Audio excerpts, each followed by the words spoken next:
Intel is a proud member of the Copenhagen Climate Council. It's one of a suite of engagements we have on climate policy. We're also active in the International Climate Change Partnership, which is a long-standing participant in this process.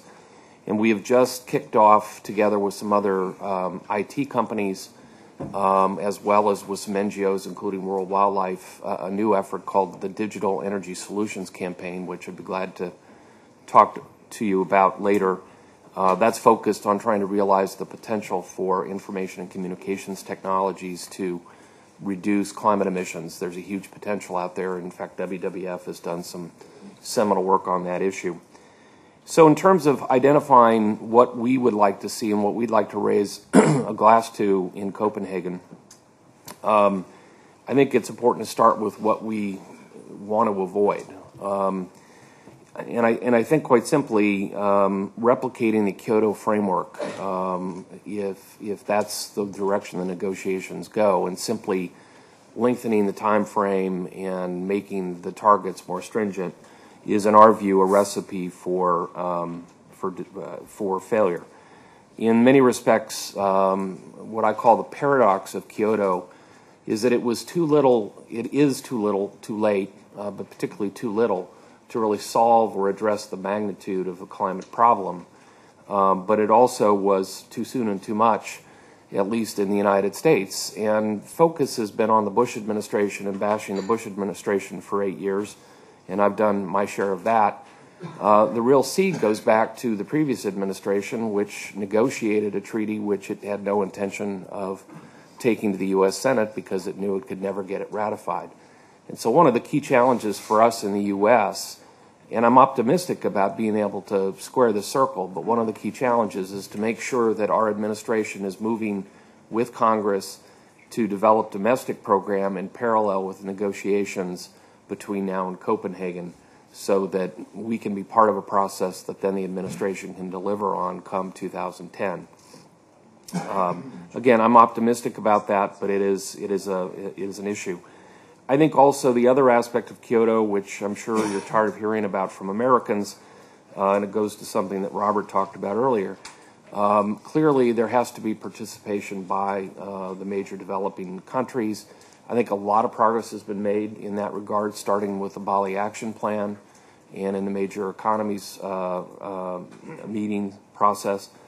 And there's strong equity reasons why we can't expect the major developing countries to adopt the same targets and timetables that the developed world does. But there has to be a roadmap for moving from point A to point B, so that we can get to 2050 with the requisite reductions. So the first thing we'd like to see is a combination, in terms of the positives, combination of long-term goal and near-term milestones. Nobody, and this touches on something that Tim said earlier, nobody knows for sure what the right target should be, whether you're talking reduction percentage or parts per million concentration of carbon in the atmosphere. The best we can do is follow the science. The science is probably going to continue to evolve. Ultimately, setting the long-term target is both a scientific and a political task, and that's what makes it so difficult and so interesting, because science and politics often can be a combustible mix. But we clearly have to realize it's taken us a long time to get into this mess. It's going to take a long time to get out of it. But in addition to having a long-term target, whether it's 80% reduction or 450 ppm or 350 ppm, however it's expressed, we clearly need some near-term milestones, because we've got to change the trajectory of our technological systems to get to anything like 80% by 2050. And the only way you do that is to start changing the economic signals, and that will require something probably on the order of a 2020 target of appropriate stringency. One of the failures, I think, of the current U.S. administration has been to focus entirely on technology. We love technology. We're a technology company.